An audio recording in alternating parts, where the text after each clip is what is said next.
আসসালামু আলাইকুম। আমন্ত্রণ জানাচ্ছি জাগো টিভিতে। আপনাদের সাথে আছি মমতাজ শাহিন রুম্পা। শুরুতেই জানাবো আপডেট। জর্ডানে ভয়াবহ ইরানি হামলা, শত শত মার্কিন সেনা হতাহত হলেও তথ্য গোপন করছে পেন্টাগন। নিউ ইয়র্ক টাইমসের বিস্ফোরক প্রতিবেদন। ইরানি ক্ষেপণাস্ত্রের সামনে অসহায় মার্কিন সেনা ও আকাশ প্রতিরক্ষা ব্যবস্থা। ট্রাম্প আন্তর্জাতিক সম্প্রদায়ের জন্য ১ নম্বর শত্রু। কয়েকটি মার্কিন বিমানে হামলার দাবি ইরানের। মার্কিন সমর্থন কমতে থাকায় ইসরায়েল গভীরভাবে উদ্বিগ্ন পলিটিকো। কুয়েতের বিদ্যুৎ কেন্দ্র, পানি বিশুদ্ধকরণ কেন্দ্রে হামলা ইরানের। সেনাবাহিনীতে কর্মরত ধর্মীয় সম্প্রদায়ের সদস্যরা হত্যায় উস্কানি দেয়। কট্টর ইহুদি নেতা রাব্বি দভল্যান্ডর বক্তব্যে ক্ষুব্ধ নেতানিয়াহু। হরমুজ প্রণালী দিয়ে ১ ফোঁটা তেল গ্যাসও যাবে না, কড়া হুঁশিয়ারি ইরানের। এবার বিস্তারিত। জর্ডানে ভয়াবহ ইরানি হামলা, শত শত মার্কিন সেনা হতাহত হলেও তথ্য গোপন করছে পেন্টাগন। ইরান সংঘাতকে কেন্দ্র করে মার্কিন প্রতিরক্ষা দপ্তর পেন্টাগনের তথ্য গোপনের নীতি নিয়ে তীব্র বিতর্ক শুরু হয়েছে। সম্প্রতি জর্ডানে ইরানি হামলায় ২ মার্কিন সেনা নিহত এবং ১ জন নিখোঁজ হওয়ার ঘটনার আগের সপ্তাহে আরও ৩টি হামলা চালিয়েছিল ইরান। ওইসব হামলায় শত শত মার্কিন সেনা আহত এবং বেশ কয়েকটি সামরিক হেলিকপ্টার ক্ষতিগ্রস্ত হলেও পেন্টাগন তা সম্পূর্ণ চেপে গেছে বলে বেশ কয়েকজন মার্কিন কর্মকর্তা নাম প্রকাশ না করার শর্তে নিশ্চিত করেছেন। পেন্টাগনের এই পদক্ষেপ মার্কিন সামরিক বাহিনীর অপারেশনাল সিকিউরিটি বা কৌশলগত নিরাপত্তা রক্ষা এবং জনগণের কাছে যুদ্ধের সঠিক তথ্য পৌঁছানোর সাংবিধানিক দায়ের মধ্যকার দ্বন্দ্বকে আবার সামনে এনেছে। সামরিক কর্মকর্তাদের দাবি, আহত সেনারা দ্রুত দায়িত্ব ফিরে এলে সেই তথ্য প্রকাশ করার বাধ্যবাধকতা সেন্ট্রাল কমান্ডের নেই। তাছাড়া এসব তথ্য প্রকাশ করলে ইরান মার্কিন ঘাঁটি সুনির্দিষ্ট অবস্থায় এবং তাদের ক্ষেপণাস্ত্রের কার্যকারিতা সম্পর্কে ধারণা পেয়ে যেত, যা মধ্যপ্রাচ্য মোতায়েনে হাজার হাজার মার্কিন সেনাকে আরও ঝুঁকিতে ফেলত। বিশ্লেষকরা বলছেন, গত ৫ মাস ধরে চলা এই যুদ্ধ নিয়ে পেন্টাগন জনসাধারণের কাছে তথ্য দেওয়ার প্রায় বন্ধ করে দিয়েছে। গত মে মাসের পর বড় কোনো ব্রিফিং করা হয়নি। ট্রাম্প প্রশাসন শুধু সেনা নিহতের খবরই লুকাচ্ছে না, বরং এই যুদ্ধ মার্কিন অস্ত্রের মজুদ কিভাবে শেষ করছে এবং ইরান কিভাবে তাদের ক্ষেপণাস্ত্র শক্তি পুনর্গঠন করছে সেই সত্য গোপন করছে। সূত্র নিউ ইয়র্ক টাইমস। ইরানি ক্ষেপণাস্ত্রের সামনে অসহায় মার্কিন সেনা ও আকাশ প্রতিরক্ষা ব্যবস্থা। মধ্যপ্রাচ্যে মোতায়েন করা মার্কিন আকাশ প্রতিরক্ষা ব্যবস্থা ভেদ করার ক্ষেত্রে ইরানের সামরিক বাহিনী দিন দিন আরও শক্তিশালী ও কার্যকর করে উঠেছে বলে উদ্বেগ প্রকাশ করেছে যুক্তরাষ্ট্র। একাধিক মার্কিন সংবাদ মাধ্যম বেনামী কর্মকর্তাদের বরাত দিয়ে এ খবর প্রকাশ করেছে। রাশিয়ার সংবাদ মাধ্যম আরটি এক প্রতিবেদনে এ তথ্য জানায়। প্রতিবেদনে বলা হয়, সম্প্রতি জর্ডানে একটি মার্কিন সামরিক ঘাঁটিতে ইরানের ভয়াবহ ক্ষেপণাস্ত্র ও ড্রোন হামলার পর এই তথ্য সামনে এলো। মার্কিন প্রতিরক্ষা দপ্তর পেন্টাগনের তথ্য অনুযায়ী ওই হামলায় ৩ জন মার্কিন সেনা সদস্য নিহত হয়েছেন। প্রকাশিত একটি নিবন্ধে নিউ ইয়র্ক টাইমস তাদের সূত্রের বরাত দিয়ে উল্লেখ করেছে, ইরানের এই সাম্প্রতিক প্রতিশোধমূলক হামলা প্রমাণ করে যে তেহরানের কাছে কেবল বিপুল পরিমাণ ক্ষেপণাস্ত্রের ব্যবস্থাপনাই নেই, বরং তারা মার্কিন আকাশ প্রতিরক্ষা ব্যবস্থাকে ফাঁকি দেওয়ার ক্ষেত্রে আরও বেশি পারদর্শী হয়ে উঠেছে। একইভাবে ওয়াল স্ট্রিট জার্নাল বেনামী কর্মকর্তাদের উদ্ধৃত করে জানিয়েছে, ইরানি সামরিক বাহিনী মার্কিন প্রতিরক্ষা ব্যবস্থার সঙ্গে নিজেদের মানিয়ে নিয়েছে। তারা এখন এমন সব ক্ষেপণাস্ত্র ছুটছে যা প্রচণ্ড গতিতে ধেয়ে আসার পাশাপাশি মাঝ আকাশেই দিক পরিবর্তন করতে পারে। নিউ ইয়র্ক টাইমসের প্রতিবেদন অনুযায়ী গত ফেব্রুয়ারির শেষের দিকে ইরানের বিরুদ্ধে মার্কিন ইসরায়েলি যৌথ সামরিক অভিযান শুরুর প্রাক্কালে পেন্টাগন সংযুক্ত আরব আমিরাত এবং কাতার থেকে তাদের বেশ কিছু সৈন্য জর্ডান ও ইসরায়েলে সরিয়ে নিয়েছিল। ইরান সীমান্ত থেকে দূরে হওয়ায় মার্কিন সামরিক নেতৃত্ব এই অঞ্চলকে নিরাপদ মনে করেছিল। মধ্যপ্রাচ্য বিষয়ক রাজনৈতিক বিশ্লেষক দাউদ কুতুতাব রুশ সংবাদ মাধ্যম আরটিকে বলেন, মার্কিনিরা জর্ডানকে নিরাপদ ভাবলেও আদতে ইরানের কোনো সীমারেখা নেই। মার্কিন বাহিনীর উপর এই বিধ্বংসী হামলার খবর এমন এক সময়ে এলো যখন মার্কিন প্রেসিডেন্ট ডোনাল্ড ট্রাম্প দাবি করে আসছিলেন যে মার্কিন বিমান হামলায় ইরানের সামরিক সক্ষমতা ধ্বংস হয়ে গেছে। গত জুনে মার্কিন সংবাদ মাধ্যম এনবিসি নিউজকে দেওয়া এক সাক্ষাৎকারে ট্রাম্প বলেছিলেন, ইরানের বেশিরভাগ ড্রোন ও ক্ষেপণাস্ত্র কারখানা ধ্বংস করা হয়েছে এবং দেশটির অস্ত্রাগার আগের তুলনায় মাত্র ২১% নেমে এসেছে। তবে শনিবার মার্কিন সেন্ট্রাল কমান্ড সেন্টকম জানায়, শুক্রবার জর্ডানের একটি সামরিক স্থাপনায় ইরানের ব্যালিস্টিক ক্ষেপণাস্ত্র ও কামিকাজে ড্রোন হামলার পর ২ জন মার্কিন সেনা সদস্য নিহত হয়েছেন এবং অন্য একজনের কোনো খোঁজ পাওয়া যায়নি। রবিবার সেন্টকম নতুন এক বিবৃতিতে জানায়, জর্ডানে ইরানি হামলার নিখোঁজ হওয়া মার্কিন সেনার মরদেহ উদ্ধার করা হয়েছে। এছাড়া শনিবার উত্তর ইরাকে ভূপাতিত হওয়া একটি ইরানি আত্মঘাতী ড্রোনের অবিস্ফোরিত অংশ নিষ্ক্রিয় করার সময় বিস্ফোরণে আরও ১ মার্কিন সেনা নিহত হয়েছেন। এদিকে নিউ ইয়র্ক টাইমস বেনামি কর্মকর্তাদের বরাত দিয়ে বলেছে, চলতি সপ্তাহের শুরুর দিকে অন্তত 3টি পৃথক সময়ে জর্ডানে মার্কিন সামরিক কর্মীরা ইরানি ক্ষেপণাস্ত্র ও ড্রোন হামলার শিকার হয়েছেন। এসব হামলার ডজন খানেক মার্কিন সেনা সদস্য আহত হয়েছেন এবং উল্লেখযোগ্য সংখ্যক ব্ল্যাক হক হেলিকপ্টার ক্ষতিগ্রস্ত হয়েছে। ট্রাম্প আন্তর্জাতিক সম্প্রদায়ের জন্য 1 নম্বর শত্রু, মন্তব্যে গার্ডিয়ান। ব্রিটিশ সংবাদপত্র মনে করে ট্রাম্পের আন্তর্গম্ভীরতা আন্তর্জাতিক সম্প্রদায়ের 1 নম্বর শত্রু এবং এটি তাকে গণবিধ্বংসী অস্ত্রের চেয়েও বেশি বিপজ্জনক শক্তিতে পরিণত করেছে। মেহের নিউজ এজেন্সির বরাতে দিয়ে পার্স টুডে জানায়, ব্রিটিশ সংবাদপত্র গার্ডিয়ানের একজন বিশিষ্ট লেখক ও বিশ্লেষক সাইমন টিসডেল লিখেছেন, বিশ্বের সবচেয়ে বড় বিপদ শুধু শত্রুদের শক্তি বা সংঘাতের প্রকৃতির মধ্যে নিহিত নয়, বরং সংকট ব্যবস্থাপনার জন্য একটি সুস্পষ্ট কৌশলের অভাবের মধ্যেও রয়েছে। ব্রিটিশ দৈনিকটি মনে করে ট্রাম্পের আত্মদম্ভিকতা বিশ্বের জন্য 1 নম্বর শত্রুতে পরিণত হয়েছে এবং এই আত্মদম্ভিকতার বর্তমান যুদ্ধকে অনিয়ন্ত্রিতভাবে বাড়িয়ে তুলেছে। তিনি আরো বলেন, ট্রাম্প হলেন একটি চলমান গণবিধ্বংসী অস্ত্র। ইরান সংকটে ট্রাম্প সবচেয়ে বিপজ্জনক শক্তিতে পরিণত হয়েছেন উল্লেখ করে তিনি বলেন, এই সংঘাতে তার ব্যবস্থাপনার ধরন যুক্তরাষ্ট্র এবং বিশ্বকে এমন এক রাজনৈতিক, অর্থনৈতিক ও সামরিক অচলাবস্থার দিকে ঠেলে দিয়েছে যেখান থেকে বেরিয়ে আসা কঠিন। দ্য গার্ডিয়ান পত্রিকার একজন লেখক ইরানের বিরুদ্ধে যুদ্ধকে ট্রাম্পের কৌশলগত দূরদৃষ্টিহীন হঠকারী সিদ্ধান্তের ফল হিসেবে বর্ণনা করেছেন এবং সতর্ক করেছেন যে এই উত্তেজনা অব্যাহত থাকলে তা বৈশ্বিক পরিণতি সহ একটি দীর্ঘমেয়াদী ও সর্বাত্মক যুদ্ধের দিকে নিয়ে যেতে পারে। টিসডেল আরো যোগ করেন, ওয়াশিংটনের প্রত্যাশার বিপরীতে ইরানের উপর মার্কিন হামলা ইরানি শাসন ব্যবস্থাকে দুর্বল করেনি, বরং ইরানের অভ্যন্তরীণ শাসন ব্যবস্থার অবস্থানকে আরো শক্তিশালী করেছে এবং তাদেরকে জনমত সংগঠিত করতে এই নিরাপত্তা নীতিকে ন্যায্যতা দিতে সাহায্য করেছে।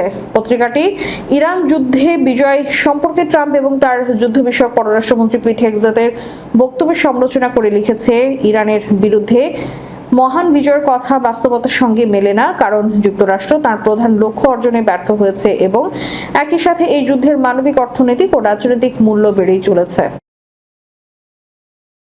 মার্কিন সমর্থন কমতে থাকায় ইসরায়েল গভীরভাবে উদ্বিগ্ন। ইসরায়েলের প্রতি মার্কিন সমর্থন কমতে থাকায় বিষয়টি দখলদার এই অবৈধ শক্তিকে অত্যন্ত উদ্বিগ্ন করে তুলেছে। মেহের নিউজ এজেন্সিকে উদ্ধৃত করে পার্স টুডে জানিয়েছে, পলিটিকো একটি প্রতিবেদনে জানায়, মার্কিন যুক্তরাষ্ট্র ইসরায়েলের প্রতি রাজনৈতিক সমর্থন কমে আসেনি। ইসরায়েল এবং তাদের মার্কিন সমর্থকদের মধ্যে উদ্বেগ বাড়ছে। রিপাবলিকান এবং ডেমোক্রেটিক উভয় দলের কাছ থেকে আসা নজিরবিহীন সমালোচনার ঢেউয়ের মধ্যে এই সমর্থনে ধস নামার কথা জানানো হলো।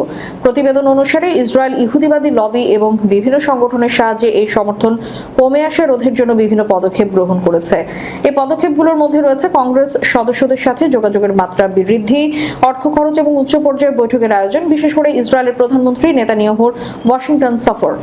প্রতিবেদনে বলা হয়েছে, সাম্প্রতিক দশকগুলোতে মার্কিন ইসরায়েল সম্পর্ক তার অন্যতম সংবেদনশীল সময়ের মধ্য দিয়ে যাচ্ছে, কারণ যুক্তরাষ্ট্রের সঙ্গে উত্তেজনা এখন আর শুধু ফিলিস্তিনপন্থী মহলে সীমাবদ্ধ নেই, বরং তা ডেমোক্রেট ও রিপাবলিকানদের বৃহত্তর অংশের মধ্যেও ছড়িয়ে পড়েছে। তেল আবিবে সামরিক সহায়তা বন্ধের আহ্বান জানিয়ে আনা একটি প্রস্তাবের পক্ষে 100 জনেরও বেশি ডেমোক্রেট প্রতিনিধির ভোট থেকে এর প্রমাণ পাওয়া যায়। জরিপগুলোতে দেখা গেছে ইসরায়েলের প্রতি সমর্থনের মাত্রা কমে গেছে, বিশেষ করে তরুণ আমেরিকানদের মধ্যে। তারা ফিলিস্তিনিদের প্রতি বেশ সহানুভূতি দেখাচ্ছে এবং ইসরায়েলি নীতির সমালোচনা করছে। কয়েকটি মার্কিন বিমানে হামলার দাবি ইরানের। টানা 9ম দিনের মতো হামলা চালিয়েছে যুক্তরাষ্ট্র। দেশটির এই হামলার জবাবে মধ্যপ্রাচ্যে থাকা বিভিন্ন সামরিক ঘাঁটিতে পাল্টা হামলা চালিয়েছে ইরান। এসব হামলার ঘাঁটিতে থাকা মার্কিন বিমানকেও লক্ষ্যবস্তু করার দাবি করেছে দেশটি। কাতার ভিত্তিক সংবাদ মাধ্যম আল জাজিরার এক প্রতিবেদনে এ তথ্য জানানো হয়েছে। ইরানের ইসলামী বিপ্লবী গার্ড বাহিনী জানিয়েছে, জর্ডানের আকাবা বিমানবন্দরে থাকা মার্কিন C-17 পরিবহন বিমান এবং P-8 নজরদারি বিমানে ব্যালিস্টিক ক্ষেপণাস্ত্র হামলা চালানো হয়েছে। এতে কয়েকটি বিমান মারাত্মকভাবে ক্ষতিগ্রস্ত হয়েছে বলে দাবি করেছে বাহিনীটি। ইরানের রাষ্ট্র সম্প্রচার মাধ্যম IRIB-তে প্রচারিত এক বিবৃতিতে IRGC জানিয়েছে, মুওয়াফাক সালতি বিমান ঘাঁটিতে মার্কিন বাহিনীর 20টি হ্যাঙ্গার ধ্বংস করা হয়েছে। এদিকে ইরানের আধা সরকারি সংবাদ মাধ্যম মেহের নিউজ এজেন্সি জানিয়েছে, পশ্চিমাঞ্চলের কেরমানশাহ প্রদেশের ইসলামাবাদী গার্বের আকাশে MQ-9 ড্রোনকে বাধা দিয়ে ভূপাতিত করা হয়েছে। মেহের নিউজ জানায়, ড্রোনটিকে IRGC এরোস্পেস ফোর্স পরিচালিত একটি উন্নত বিমান প্রতিরক্ষা ব্যবস্থা দিয়ে লক্ষ্যবস্তু করা হয়েছিল। এই প্রতিরক্ষা ব্যবস্থা ইরানের সমন্বিত বিমান প্রতিরক্ষা নেটওয়ার্কের সঙ্গে সংযুক্ত। এর আগে মার্কিন সামরিক বাহিনী জানায়, উত্তর ইরাকে ভূপাতিত একটি ইরানি ড্রোন নিষ্ক্রিয় করার সময় এক সেনা নিহত হয়েছে। এক বিবৃতিতে মার্কিন সেন্ট্রাল কমান্ড জানিয়েছে 18 জুলাই ওই সেনা নিহত হন। এই সময় ড্রোনটি বিস্ফোরিত হলে আরও এক সেনা আহত হন, তবে নিহত সেনার নাম পরিচয় জানানো হয়নি।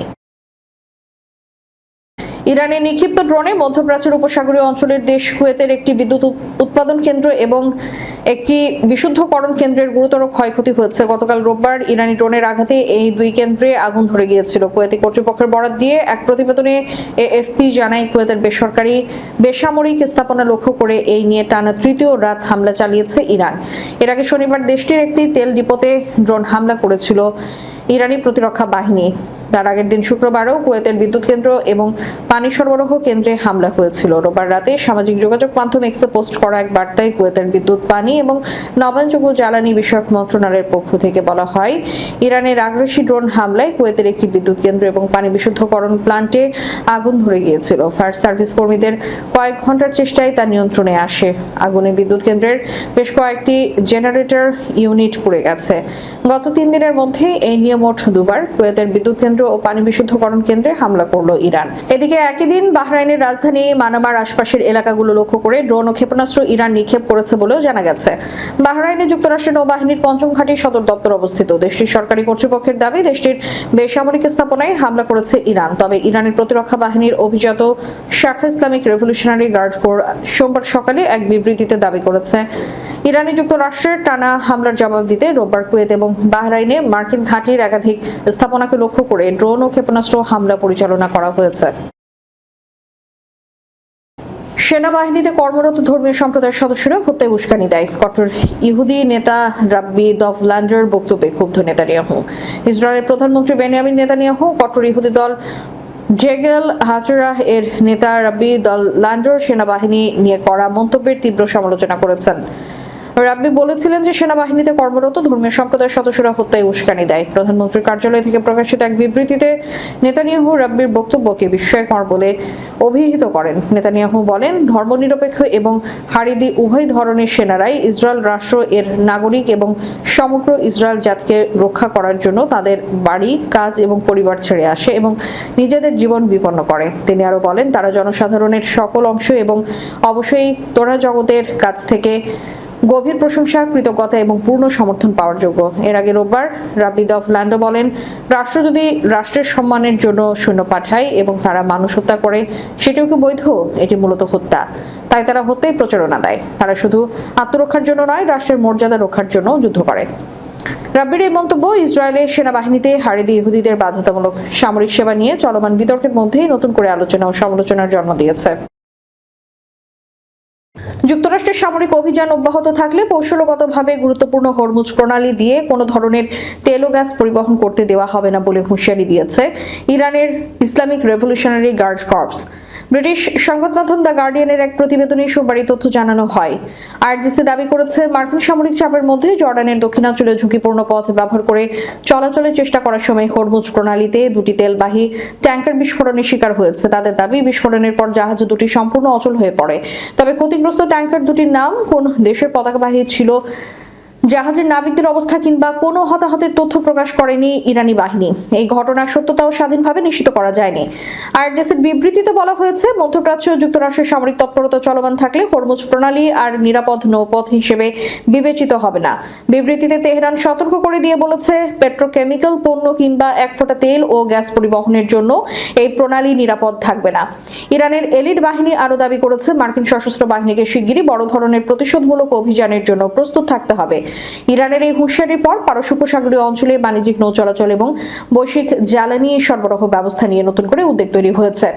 বিশ্বের অন্যতম গুরুত্বপূর্ণ জ্বালানি পরিবহন পথ হিসেবে পরিচিত হরমুজ প্রণালী দিয়ে বিপুল পরিমাণ তেল ও গ্যাস আন্তর্জাতিক বাজারে সরবরাহ করা হয়। শেষ করার পূর্বে সংবাদ শিরোনামগুলো জানিয়ে দিব আরো একবার। জর্ডানে ভয়াবহ ইরানি হামলা, শত শত মার্কিন সেনা হতাহত হলেও তথ্য গোপন করছে পেন্টাগন, নিউ ইয়র্ক টাইমসের বিস্ফোরক প্রতিবেদন। ইরানি ক্ষেপণাস্ত্রের সামনে অসহায় মার্কিন সেনা ও আকাশ প্রতিরক্ষা ব্যবস্থা। ট্রাম্প আন্তর্জাতিক সম্প্রদায়ের জন্য 1 নম্বর শত্রু। কয়েকটি মার্কিন বিমানে হামলার দাবি ইরানের। মার্কিন সমর্থন কমতে থাকায় ইসরায়েল গভীরভাবে উদ্বিগ্ন, পলিটিকো। কুয়েতের বিদ্যুৎ কেন্দ্র, পানি বিশুদ্ধকরণ কেন্দ্রে হামলা ইরানের।